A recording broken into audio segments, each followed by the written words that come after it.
你敢相信黑帮不去打打杀杀，而是去卖奶茶？山口组这个曾在日本叱咤风云、黑白通吃的第一黑帮，巅峰时期帮众高达6万人，年收入更是超800亿美元。然而现在活脱脱就一老年活动中心，还穷得够呛，得去掏金毛狗卖卖奶茶、卖卖表情包，才勉强混口饭吃。不是啊，为啥这个第一黑帮会落魄到这个地步？今天球哥就带大家来了解了解。日本位于太平洋西岸，是个岛国，国土面积约为37.8万平方公里，人口约1.23亿人。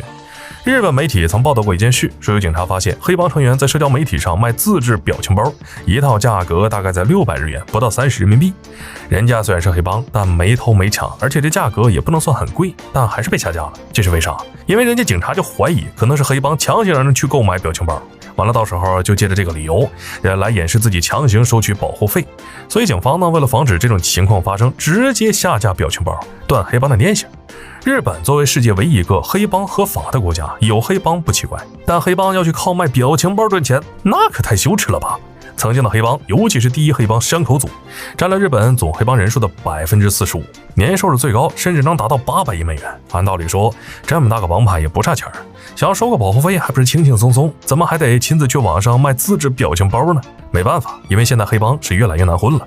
这卖表情包的还算有头脑，没头脑的就只能去偷去抢，靠扫大街勉强才能活下来，简直大跌眼镜。过去日本黑帮有多屌，且不说能年入上百亿美元，关键人家还能左右日本政坛，不少日本政客都会和他们合作，甚至还有一部分黑帮成员进入到日本政坛。那个时候的日本，但凡是有点势力的，背后多少都有点黑社会背景，可以说是黑白通吃。至于日本为啥会允许黑帮合法存在，那是因为二战之后的日本社会非常混乱，政府想管吧，但心有余而力不足，而黑帮就在这段时期急速膨胀，因为势力庞大，导致政府不得不承认它的合法地位。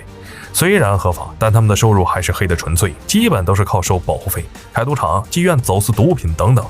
为了抢地盘，他们还明目张胆的火拼，时常波及到普通人。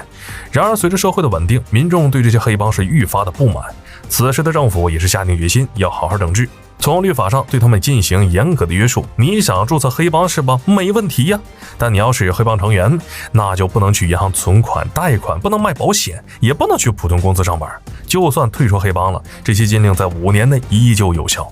另外，要是加入黑帮，在民众的口碑呢也会急速下降。去买东西，但凡语气有点不对，被人误会，觉得这是恐吓威胁，打电话报了警，立马就会被警察逮捕。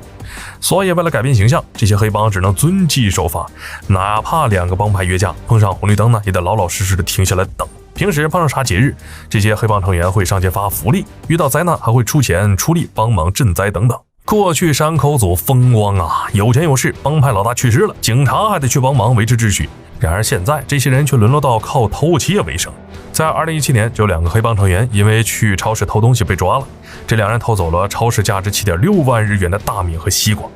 问他们为啥偷这些东西，结果他们说因为帮里发不出钱了，为了不让老婆孩子喝西北风，就只能出来偷了。在2019年，警方又发现有家饭店海鲜的价格呢只有别家1/3，但利润却高得离谱。一查才发现，这家饭店的海鲜进货成本几乎为0，因为他们家的海鲜都是山口组辛辛苦苦在禁捞海域里零元购的。搞笑的是，这些山口组的捕捞工具就是一个塑料篮子、头盔以及3个手电筒，但凡出点意外，小命直接就交代在海里了。当然也不是所有人都会去小偷小摸，也有聪明人看到奶茶的利润大，去开奶茶店，或者与时俱进的卖自制黑帮周边，比如说表情包啥的，收入同样不低。如今山口组会这么凄惨，除了没钱，那就是人口老龄化的厉害。现在的年轻人压根就不愿意加入黑帮，毕竟没啥好处，反而会连累到自己的生活。而原本加入的人也是走着走，跑着跑，好不容易剩下一点，但有一半都是50多岁的小老头，拿起家来手都在抖，时不时呢还得担心他们会漏尿，那画面简直不敢想象。尽管黑帮现在表现得很和善，但狼终究是狼。现在老实是因为有规矩，一旦规矩没了，照样会扑上来大口吃肉的，这事儿毋庸置疑。好了，本期视频到这儿就结束了，麻烦各位看官用你发财的小手给俺来一点赞关注呗，咱们下期再见。